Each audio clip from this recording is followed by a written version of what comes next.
അമ്മേ ശരണം ദേവി ശരണം. ഇന്ന് മേടമാസത്തിലെ കാർത്തിക നാള്. കൊടുങ്ങല്ലൂർ കാവിൽ വളരെ വിശേഷപ്പെട്ട ദിവസമായിരുന്നു.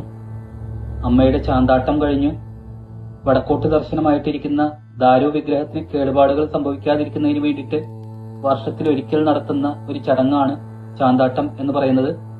തേക്കിന്റെ കറയില് 11 കൂട്ടം രഹസ്യ കൂട്ടുകൾ ചേർത്ത് നിർമ്മിക്കുന്ന ആ ഒരു ദ്രവ്യം എന്ന് പറയുന്നത് ദാരു വിഗ്രഹത്തില് അഭിഷേകം ചെയ്തു. ആ അമൂല്യമായിട്ടുള്ള പ്രസാദം സ്വീകരിക്കുന്നതിന് വേണ്ടിയിട്ട് ഭക്തരുടെ നീണ്ട ക്യൂ ആണ് കാവില് എന്ന് കാണാൻ സാധിച്ചത്. അതേപോലെ തന്നെ ഇന്ന് ചാന്താട്ടത്തിന് വേണ്ടി അമ്മയുടെ ആടയാഭരണങ്ങളും ഗോളകയും എല്ലാം ഊരി വെച്ചിരുന്നു. ഇനി അമ്മയെ സർവാഭരണ വിഭൂഷിതയായി കാണുവാൻ സാധിക്കുന്നത് വരുന്ന കർക്കടകം 1-നാണ്. അപ്പൊ ഇന്നു മുതൽ കർക്കിടക മാസം 1 വരെ അമ്മയുടെ ദാരു വിഗ്രഹം നേരിട്ടായിരിക്കും ഭക്തർക്ക് ദർശിക്കാൻ സാധിക്കുക.